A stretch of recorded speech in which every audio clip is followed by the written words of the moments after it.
Bloomberg Audio Studios. Podcasts, radio, news. This is Bloomberg Businessweek with Carol Massar and Tim Stenovec on Bloomberg Radio. Well, the so-called Magnificent Seven, we talk about them each and every day. Yes, I'm going to remind you, it's Apple, Microsoft, Alphabet, Amazon, NVIDIA, Meta Platforms, and Tesla. As a group, they were up close to 70% last year, and then in 2023, up 107%.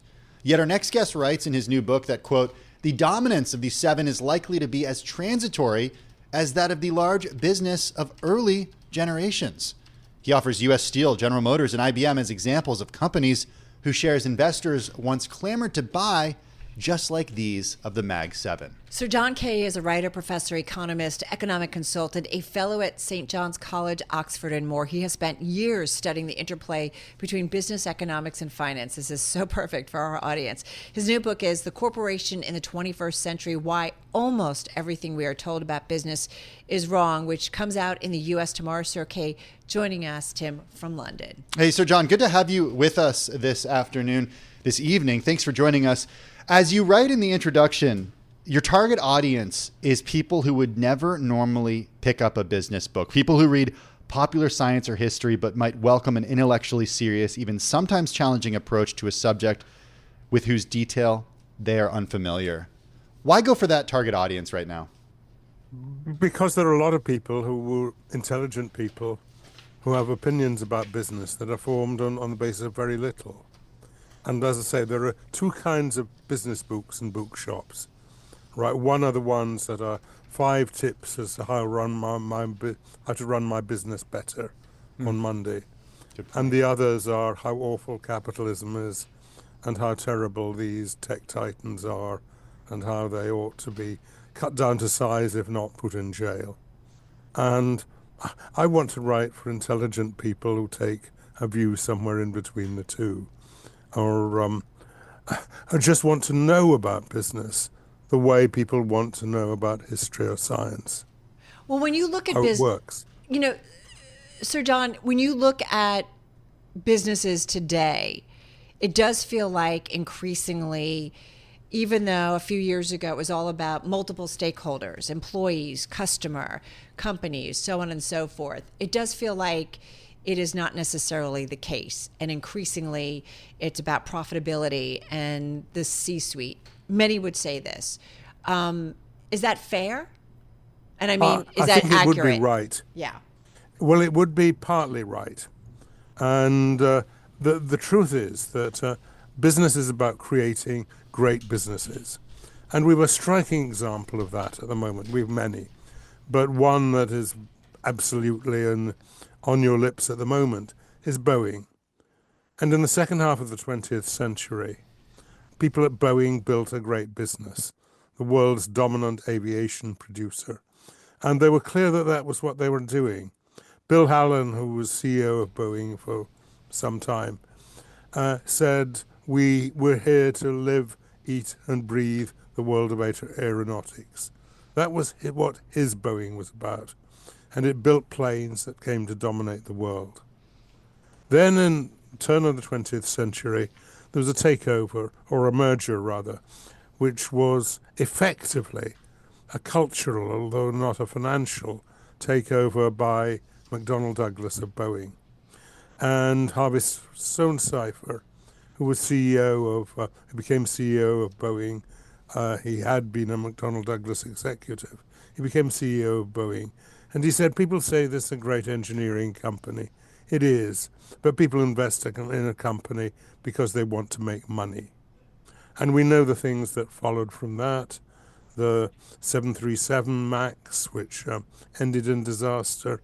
And now we have this farce of astronauts stranded in the International Space Station, waiting for Elon Musk, ironically, to come and rescue them. Sir They John, set up to build a great business, they did. Mm-hmm. Then they emphasized shareholder value. And they destroyed, in the end, not only the business, but the shareholder value.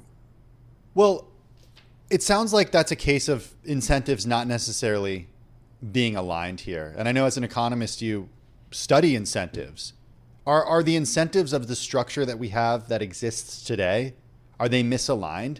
Because companies are rewarded for what they're able to do on the top line and what they're able to do on the bottom line. That's what they're rewarded for. Is that the wrong thing for them to be rewarded for? They're not really rewarded on what they do on the top line. They're rewarded on a basis of some 3-year metrics and what happens to the stock price. They're not rewarded for creating shareholder value in the long run, which is what these 20th century Boeing executives actually did. The way you create shareholder value actually is you build a great business. And if you build a great business, shareholder value follows from that. It's that way round. I was interested that one of the reviewers of my book was someone who had been an English Test international cricketer. And he drew my attention to the book by football coach Bill Walsh that says the score takes care of itself. And that's the message. If you build a great business, shareholder value follows from that. Maybe the guys who took over Boeing in the 21st century created shareholder value. They certainly paid quite a lot back to shareholders in the 2010s, but they did a damage irrevocably, I suspect, the reputation of the business. Sir John, as part of the problem, my husband and I talk about this all the time, is that we don't make a lot of stuff anymore. We're such a service-led economy, and I don't know if that has changed the dynamics within companies and leaders and so on and so forth. And I'm just curious, I'd love to have you weigh in on that. Is that part of the problem? It certainly has happened, but I don't think it's part of the problem. Indeed, it's almost the opposite of the problem, because it used to be that businesses were created by capitalists, by rich men who spent some of their fortunes on building steel mills and textile plants and so on, and employed typically rather unskilled workers to work in them. The great businesses now are groups of highly qualified, technically proficient people. And the business of running the business is to put together the right combinations of people. So we've had that change which has happened, so that the means of production are now the people, not the plant. But on the other side of that, we've had basically since the 1970s the growth of this idea that the purpose of a company is to make money for shareholders, the shareholder value creed. And these two things have been pulling in opposite directions in ways which I think in the end damage the legitimacy of the whole market economy as we've known it. So what is the purpose of a company? The purpose of a company is to satisfy a whole range of stakeholders.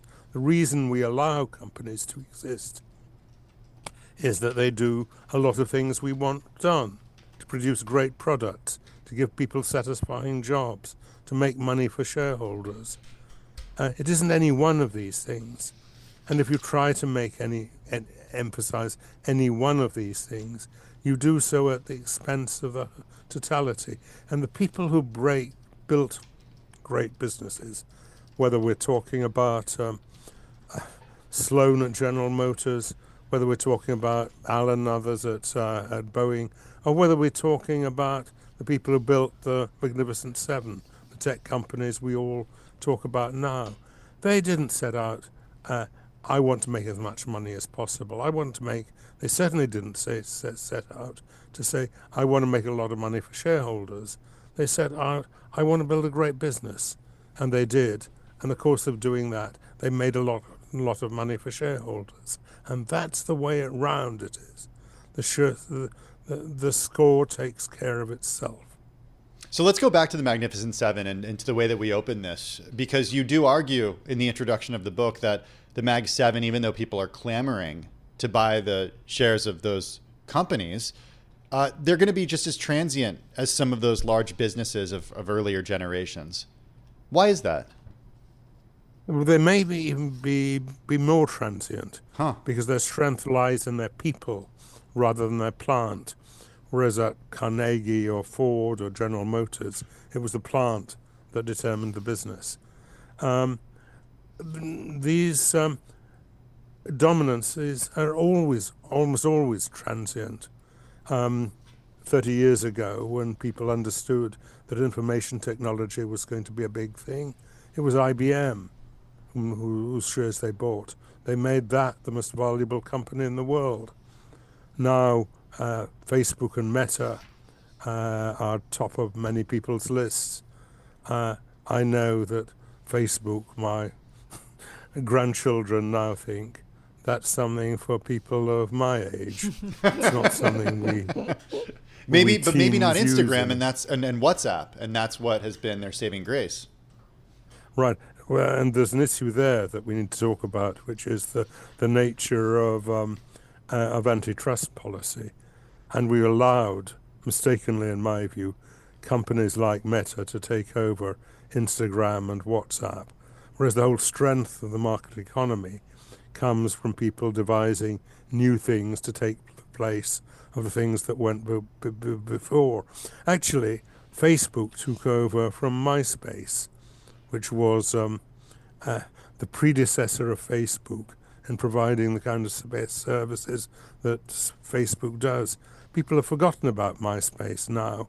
Interestingly, MySpace, when I talked to executives there as to why things had gone wrong, they said because it was bought by News Corp and Rupert Murdoch, who were mainly interested in creating shareholder value. It's interesting. So, John, one thing I want to ask you is if, your title is Why Almost Everything We Are Told About Business is Wrong. So if that's the case, I am wondering, in terms of academic research, consultants that abound in terms of, trying to figure out or trying to tell or do tell companies what to do. If we are getting it wrong, what's the outcome of that? And if we don't get it right, if we don't maybe perhaps change the academic research about how we think about companies, if we don't do that, what's the outcome?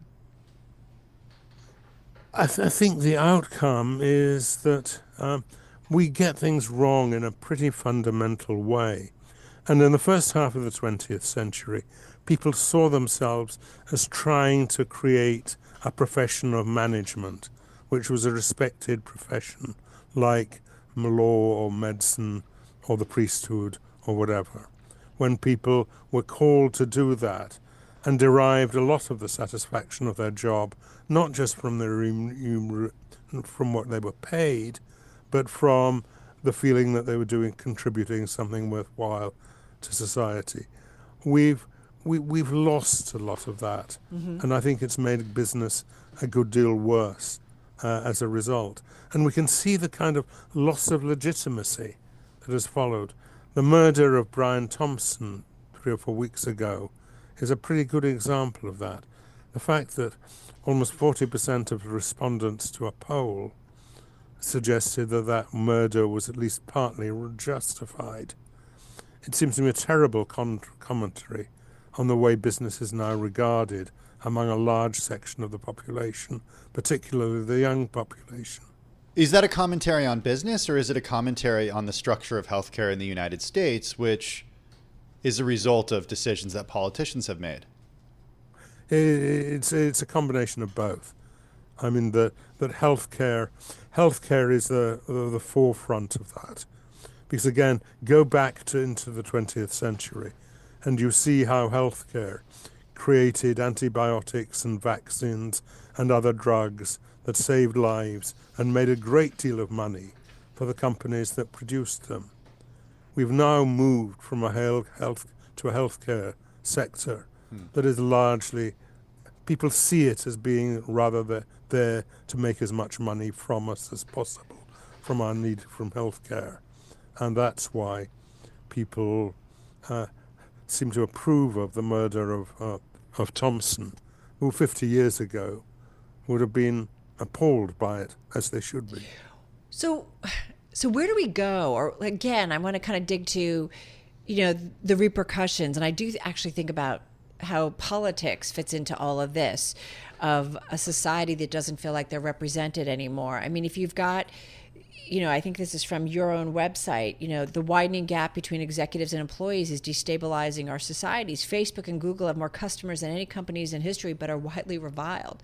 So I do wonder, I don't know, is there a realization and we come out on a different side, a different view of the relationship between employee and employer? Like, where does this all go in your view?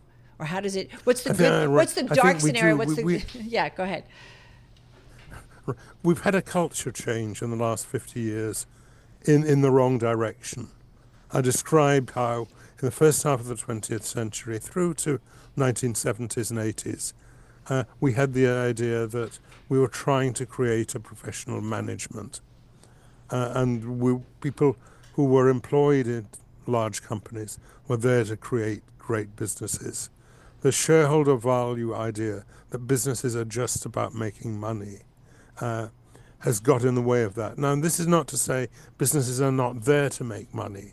They are there to make money, but they're not just there to make money. And if they're just there to make money, they're not that successful, even at making money. I think Bear Stearns famously had a sign saying, "We make nothing but money." And it's interesting that they ended up not making any of that. Is there a company, and we've just got about a minute or so, that you look at and say, okay, they've got it kind of right, the relationship between employer and employee, that maybe is a model for the way forward, perhaps?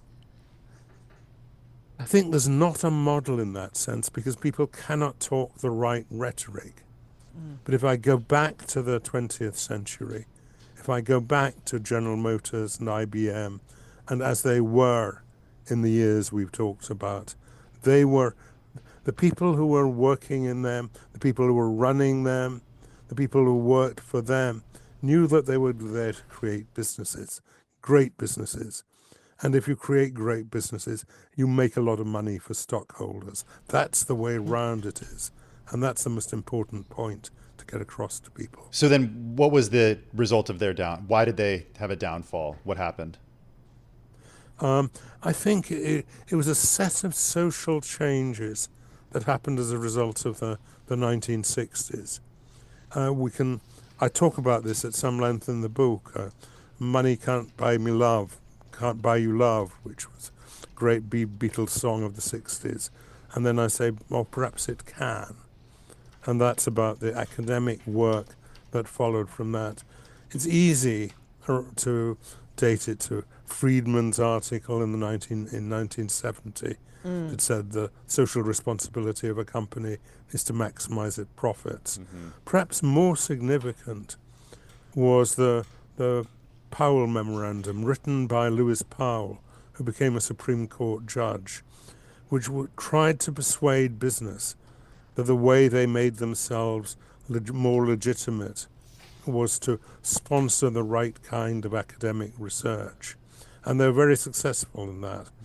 And the Cato Institute and the Heritage Foundation, the Business Roundtable, all were set up in the 1970s in response to this kind of thinking. And we can see that in the end, it hasn't made business more legitimate. It's made it less so. Think about Peter Goodman's book, right? We were talking about this in How the world ran out of everything. Right, Yeah. and the role of consultants, many things at play, but everybody outsourcing, looking to kind of do things in a more efficient way or so, and the supply chains that moved outside the United States. And the Business Roundtable back in 2019 with that letter that, that statement of purpose of a corporation that tried to sort of redefine the purpose of a company. That was, 6 years ago at this point. Well, Sir John Kay, you gave us a lot to think about. So appreciate your time and good luck with the book. Really appreciate it. Thank you. Pleasure to talk to you. The new book, The Corporation in the 21st Century, Why Almost Everything We Are Told About Business is Wrong, comes out in the United States tomorrow.